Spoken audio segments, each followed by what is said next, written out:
I'm going to count from 1 to 3 for getting everyone ready so that you can hear the rest of our brother.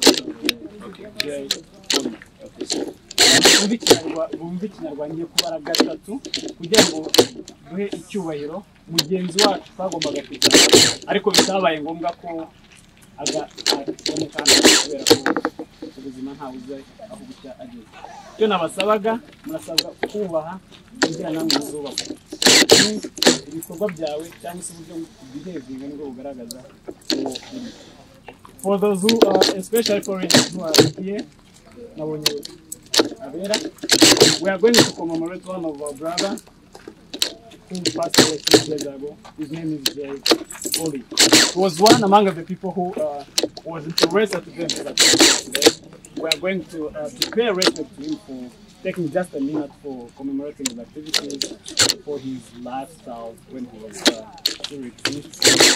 Actually, his activities will last forever. No longer live like that today, but his activities are still active. So I'm going to count from 1 to 3 for paying the respect to him. For sure. Nakababaro kuri muzika nyarwanda, nakababaro ku Banyarwanda. Twafashe n'umwanya muri iki gikorwa cy'uyu munsi cyo kuza kwibuka JP ngo munaskwibona mu mashusho. Ni igikorwa nashimira by'umwihariko delegation ya Roky bateguye kino gikorwa turi muri uyu munsi kuba twafashe umwanya. Roky, mbere ya byose, mbere uko wenda tunaganira n'igikorwa cyacu cy'uyu munsi, ni ijambo rimwe bavuga kuri JP twamaze kubura. Biba bibabaje nyine nta kindi kintu wabona uvuga, ariko nanone bikatunezeza byo biratuvuga ati ibikorwa byiza byatumye Abanyarwanda bose bababara.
Yes, twongeye kubasuhuza mwese mudukurikiye muri kano kanya, twizera ko mukomeje kugubwa neza. Ngende Jado twishime kuri mikoro, hanyuma tukaba turi mu burasirazuba bw'u Rwanda, tukaba twakiriye abatumirwa nk'ibisanzwe tuba tuganira mu buzima bwa buri munsi. Dufite hano abakobwa beza n'umusore w'igikundiro ntago yakwicara wenyine.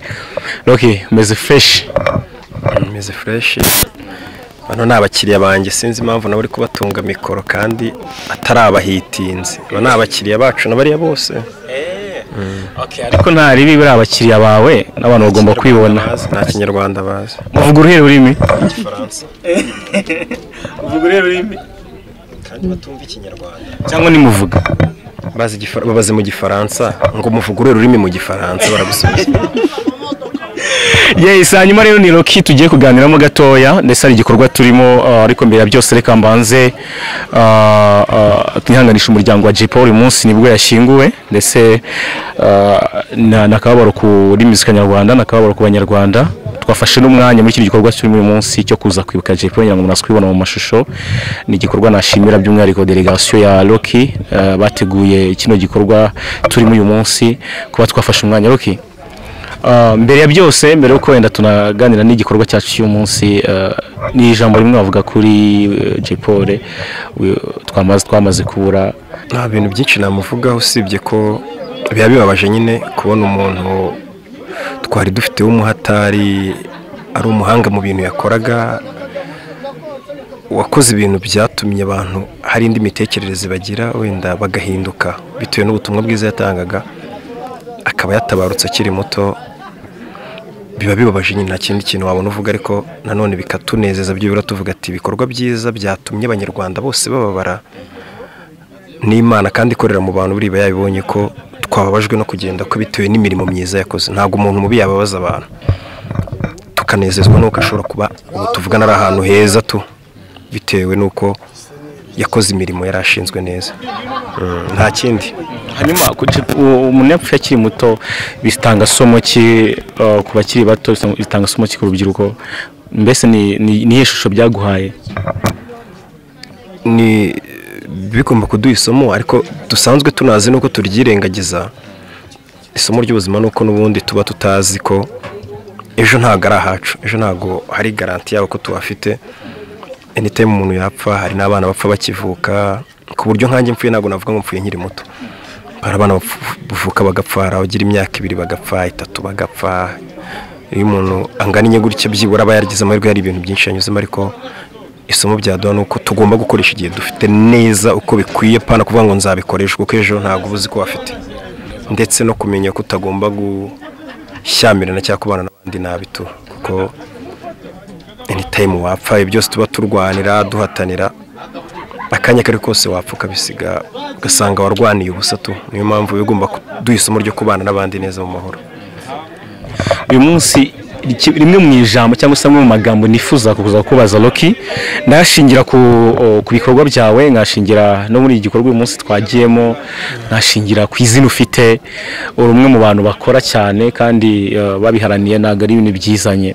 Uyu munsi ndashaka ko uba n'ubundi nibisanzwe rimwe na rimwe urinspira urubyiruko ariko kimomo Roky izimwe mu nama watanga ku bakibyiruka mu buryo bwo kugira ngo bakomeze bategure neza ejo hazaza ndetse no gukora ubuzima bwabo neza dukwiye yamvuga ngo ntamyaka 100 ndashaka utanga inama muri ubwo buryo.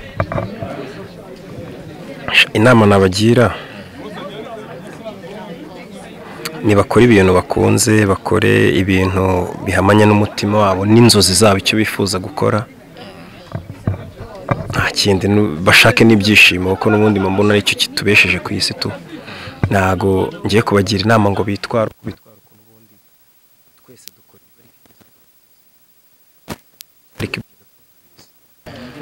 ibyinshi barabizi ibyo bazi ko ari byiza bihamanya n'umutima wabo n'amategeko y'Imana bakiyemera n'abatayemera bo bakora ibintu nyine byiza tu kandi byabagaburira. Akatuvugira no kuri kino gikorwa twajemo uyu munsi twasuye Akagera ndetse abantu benshi nawoze kumbona bishimye banezerewe ni igikorwa cyiza. By the way abakobwa beza hano muri kubabona baba bitabiriye kino gikorwa ni kigaragara yuko abantu bari kucyumva neza. Hanyuma gahunda yacyo muri rusange imeze gute no mu minsi iri imbere? Gahunda y'iki gikorwa ni kampani y'ubukerarugendo yitwa Kimomo Safari.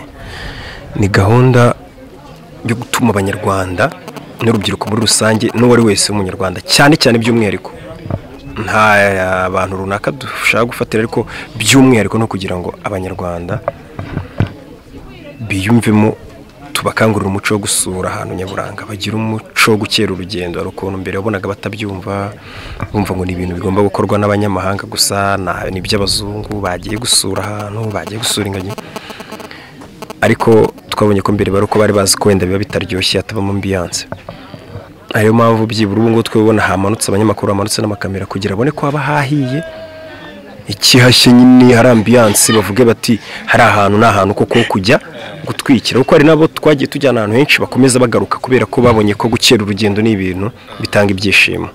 Kuko mbere wumvaga umuntu avuga ngo ngariya yo kujya kwishyura nkajya ahantu nyaburanga nakicara mu kabari nkayanywera byere, kuko bimva ko ari hari ambiance. Ariko ubu ngubu cyangwa muri boîte bamaze kubona ko ari nacyo dukomeje kubashyiramo kampani yacu, bamaze kubona ko ari ahantu hari ambiance narenze cyane, wanarebye ibintu utaruzi winguye n'ubumenyi, wanahuye n'abantu mugaciringa ukamenya na za nyamaswa ziwacu kagatwiko nyine.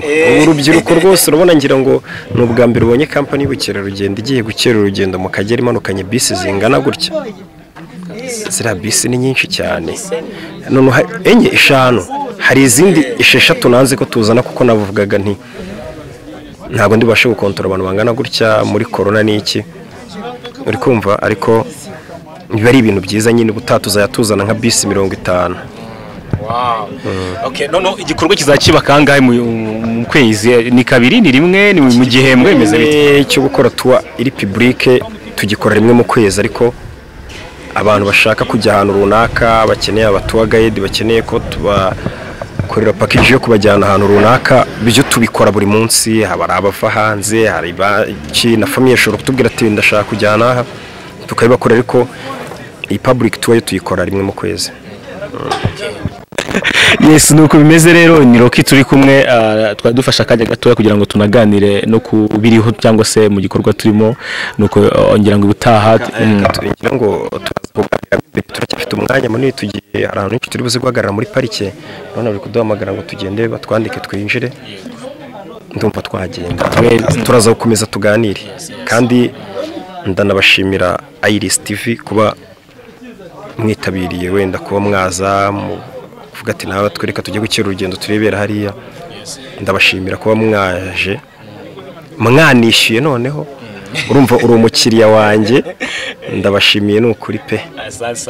turabone tugumane kabisa. Ewana turahari, nitugera ku ntare hari abantu batubwiye hari intare, niho turi ubundi intare zikunda kuganira n'izindi zihari, nge ndi intare.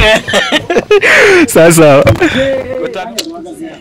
hari mugenzi wacu agombaga kujoyininga iki gikorwa cy'umunsi. Twese duce mugenzi wacu agombaga kujoyininga, ariko urugendo muhe mikoro mara bwakeye bwaho biba ngombwa ko I'm going to count from 1 to 3 for getting everyone ready so that you can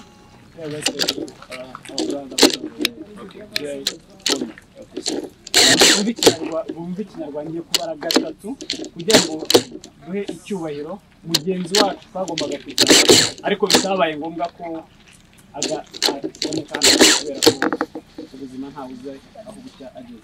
Icyo nabasabaga, murasabwa kubaha kugira namwe muzubaka ibikorwa byawe cyangwa se uburyo bwihezinga nibwo bugaragaza uwo uri. For those who especially foreigners who are here, we are going to commemorate one of our brothers who passed away 2 years ago. His name is Roky.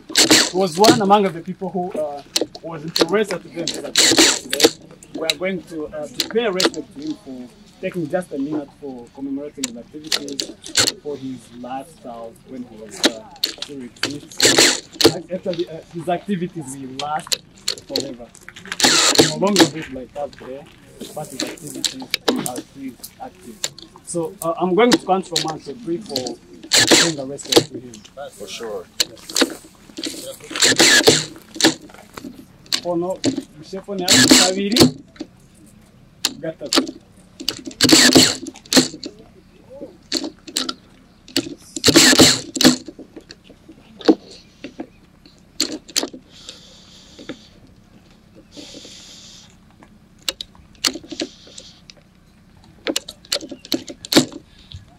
murakoze imana ibahe